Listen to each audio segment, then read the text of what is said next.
Hey guys, welcome back to my channel Moumita's life and more. তোমরা সবাই কেমন আছো? আশা করছি খুব খুব খুব ভালো আছো। আমিও খুব ভালো আছি। তো চলে এসেছি আবার একটা নতুন ফ্রেশ ভিডিও তোমাদের সাথে শেয়ার করতে। তো আমি এখানে 2 পিস মতো চিকেন নিয়ে নিয়েছিলাম, সেটাকে ভালো করে ছোটো ছোটো করে কুচি করে নিয়েছি ঠিক এই রকম। তাতে আমি দিয়ে দিলাম পরিমাণ মতো ভিনিগার আর দিয়ে দিলাম সয়া সস। এবার আমি দিয়ে দেবো হচ্ছে গোলমরিচ গুঁড়ো।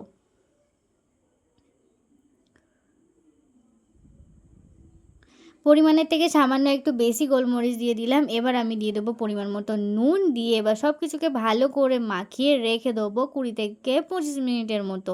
তার কম রাখলেও হবে, কিন্তু আমি 20 থেকে 25 মিনিট মতো রেখেছি। আর দেখো, আমি এটা একটা থালায় নিয়ে নিয়েছি। এবার ওই ম্যারিনেট করা চিকেনের ওপর দিয়ে দিলাম একটু আদা রসুন বাটা। তো দিয়ে সেটাকে ভালো করে একটু মাখিয়ে নিয়ে রেখে দেবো মাত্র আর 5 মিনিট। তো চলো দেখা হচ্ছে 5 মিনিট পর।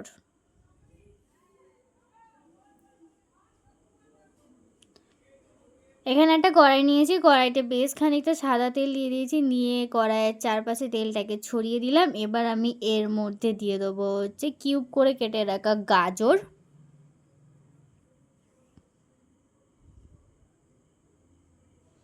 দিয়ে ভালো করে নাড়াচাড়া করে একটু ফ্রাই করে নেবো।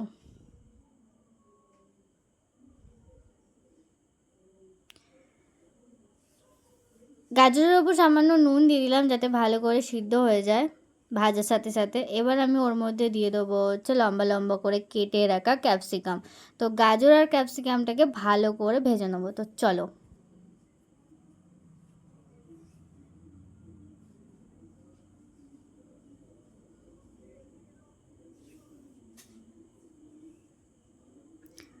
গাজর আর ক্যাপসিকাম আমার বেশ ভালো করে ভাজা হয়ে গেছে। এবার আমি গাজর আর ক্যাপসিকামটাকে তুলে রেখে দেবো।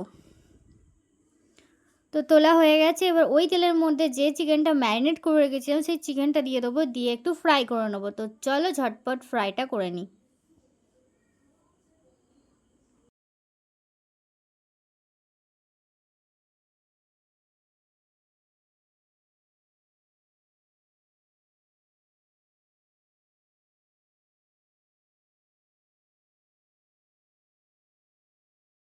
বেশ ভালো করে 10 মিনিট মতো মিডিয়াম আঁচে চিকেনটাকে আমি ফ্রাই করে নিয়েছি। এবার আমি চিকেনটাকেও তুলে রেখে দেবো। তো এবার ওই কড়াইতে আবার সামান্য সাদা তেল দিয়ে নেবো।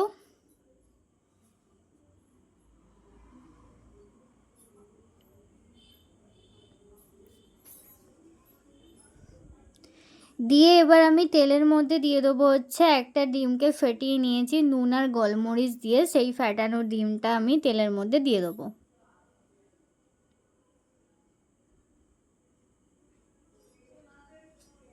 ডিম আমি দিয়ে দিয়েছি। এবার ডিমের একটা ভুজিয়া আমি বানিয়ে নেবো। তো চলো ডিমের ভুজিয়াটা ঝটপট বানিয়ে ফেলি। আর হ্যাঁ, এই এত কিছু ভাজাভুজি দেখে তোমরা কি কেউ গেস করতে পারছো আজকে আমি কি বানাতে চলেছি? তোমরা যদি গেস করে থাকো প্লিজ কমেন্ট করে জানিও। আর হ্যাঁ, তোমাদের সাথে কথা বলতে বলতে আমার ডিমের ভুজিয়াটাও রেডি হয়ে গেছে। এবার আমি ডিমের ভুজিয়াটাকে তুলে নেবো। এবার ওই কড়াইতে আরও সামান্য তেল দিয়ে আমি সাদা তেল দিয়ে নিয়েছি। দিয়ে তোমরা চাইলে ঘিও দিতে পারো, আমি ঘি আর ইউজ করিনি, তেলের ওপরই পুরোটা করছি। তো ভেজে রাখা গাজর আর ক্যাপসিকামটা ওই তেলের মধ্যে দিয়ে দিলাম, হালকা করে নাড়াচাড়া করে নেবো।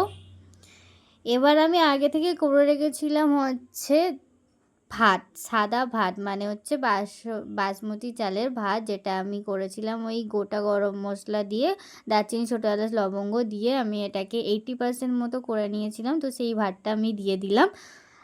তো দিয়ে ভালো করে নাড়াচাড়া করতে থাকবো।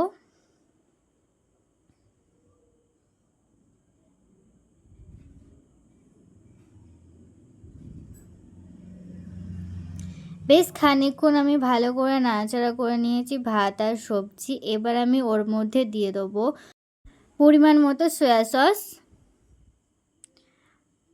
সয়া সস দিয়ে ভালো করে নাড়াচাড়া করে নিচ্ছি।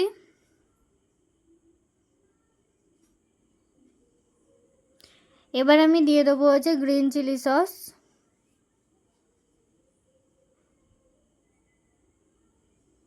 এবার সব কিছুকে ভালো করে নাড়াচাড়া করে ভাতের সাথে মানে রাইসের সাথে মিক্স করে নেবো।